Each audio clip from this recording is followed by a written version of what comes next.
Bismillahirrahmanirrahim. Assalamualaikum warahmatullahi wabarakatuh. Alhamdulillah. Alhamdulillahilladzi bi ni'matil imani wal islam. Allahumma shalli ala sayyidina Muhammadin khairil anam wa ala alihi wa sahbihi dzawil kiram. Qala Allah Ta'ala fil Qur'anil Karim, a'udzu billahi minasy syaithanir rajim. Bismillahirrahmanirrahim. Inna anzalnahu fi lailatul qadr wa ma adraka ma lailatul qadr. Lailatul qadri khairum min alfi syahr. Shadaqallahul azim. Amma ba'du. Tiada kata yang paling mulia selain memuji dan memuja Allah Subhanahu wa taala, yang mana Allah telah memberikan kita kesehatan beserta kesempatan sehingga kita dapat hadir pada bulan Ramadan yang berbahagia ini. Selawat beriring salam kita sanjung sajikan keharibaan Nabi besar Muhammad sallallahu alaihi wasallam. Yang mana pula Nabi Muhammad sallallahu alaihi wasallam telah berhasil mengubah era zaman manusia dari era zaman jahiliyah ke era zaman Islamiyah. Dari era zaman yang penuh dengan kebodohan dan kebakilan kepada zaman yang penuh dengan ilmu pengetahuan seperti yang kita rasakan saat ini. Kaum muslimin sedang pemirsa jamaah BBG TV yang berbahagia. Allah dalam setahun telah menciptakan 12 bulan, di mana dalam 12 bulan ini Allah telah menciptakan satu bulan yang sangat mulia, yakni adalah bulan Ramadan. Dalam bulan Ramadan pula Allah telah menciptakan suatu malam, apabila seorang hambanya beribadah, maka akan dilipatkan ganda pahala sebagaimana beramal dalam 1000 bulan. Berawal dari kisahnya malaikat Jibril pernah bercerita kepada Rasulullah sallallahu alaihi wasallam, ada seseorang dari kalangan Bani Israel yang sanggup berperang di jalan Allah Subhanahu wa taala selama 1000 bulan. Siapakah beliau? Beliau adalah Syam'un al-Ghazi. Syam'un al-Ghazi ini berperang di jalan Allah Subhanahu wa taala hanya dengan menggunakan tulang rahang unta. Dengan tulang rahang unta ini beliau sanggup mengalahkan orang-orang kafir. Orang-orang kafir memikirkan bagaimana upaya dan daya untuk mengalahkannya Syam'un al-Ghazi. Maka dirayulah istri beliau. Istri beliau dirayu, diiming-imingi harta yang megah, diiming-imingi harta yang mewah. Supaya apa?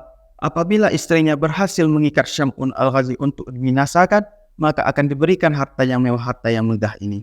Pada malam istirahatnya Syam'un al-Ghazi, maka diikatlah Syam'un al-Ghazi pada kaki dan pada tangannya. Seketika terbangunnya Syam'un, maka ditanyailah kepada istrinya, "Wahai istriku, siapa yang mengikat diriku?" Maka menjawab istrinya Syam'un, "Aku yang mengikat dirimu, aku ingin mengetes kekuatanmu."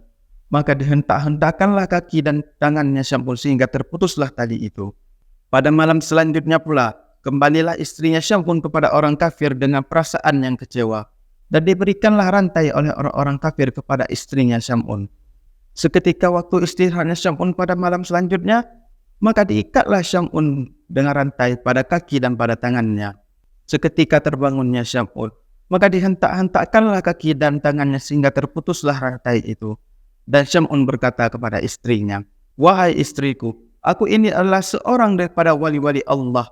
Maka tiada satupun benda di atas bumi ini yang sanggup membinasakanku, hanya terkecuali dengan rambutku." Pada masa itu rambut Syam'un al-Ghazi adalah panjangnya hingga sampai ke. Seketika telah terbongkar rahasianya bahwa Syam'un al-Ghazi hanya bisa dibinasakan oleh rambutnya. Syam'un al-Ghazi hanya bisa diikat oleh rambutnya.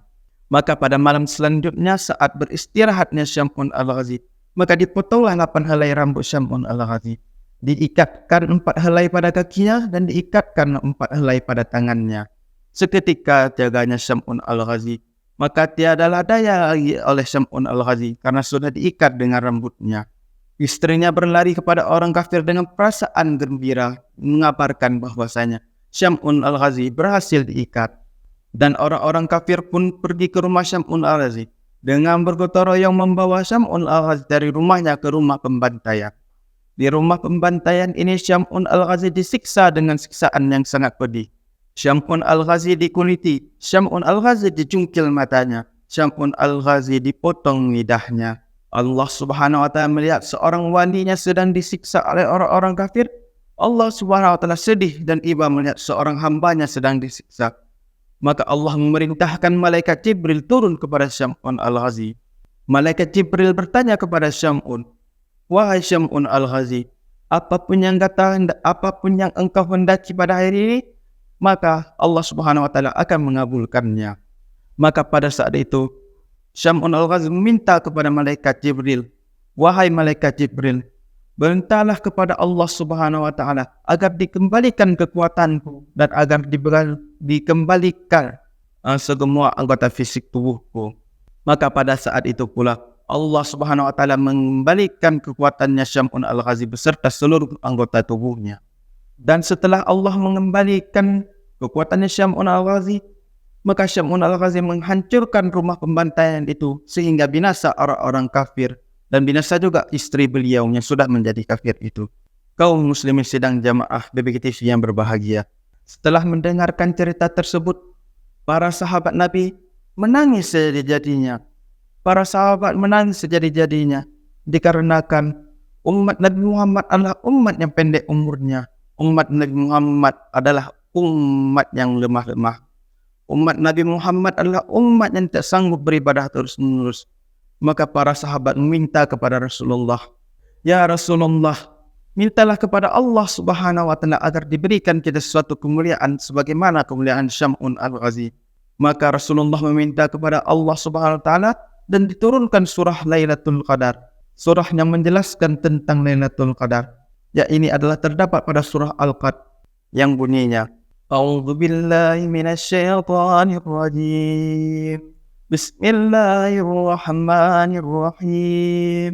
Inna anzalnahu fi Lailatul Qadar." Sungguh telah kami turunkan malam Lailatul Qadar. "Wa ma adraka ma Lailatul Qadar." Dan apakah itu Lailatul Qadar? Lailatul Qadri khairum min alfi syahr. Lailatul Qadar itulah malam terlebih baik daripada 1000 bulan. Jadi kita selaku umat Nabi Muhammad telah diberikan suatu kemuliaan sebagaimana kemuliaan Syam'un Al-Ghazi. Kita tidak perlu berperang selama 1000 tahun. Kita hanya perlu beribadah. Pada malam itu, apabila seorang hamba beribadah salat 2 rakaat, maka akan dilipatkan ganda sebagaimana pahala salat selama 1000 bulan. Selaku umat Nabi Muhammad yang lemah-lemah, selaku umat Nabi Muhammad yang pendek umurnya, selagi kita diberi kesempatan, selagi kita diberi kesehatan, jangan kita sia-siakan malam Lailatul Qadar. Dikarenakan malam Lailatul Qadar ini tidak terdapat pada umat yang lainnya, hanya terkhusus pada umat Nabi Muhammad. Hanya sekian dari saya. Apabila ada kesalahan itu datangnya dari saya sendiri, dan apabila ada kebenaran itu datangnya dari Allah Subhanahu wa taala. Wabillahi taufik wal hidayah. Assalamualaikum warahmatullahi wabarakatuh.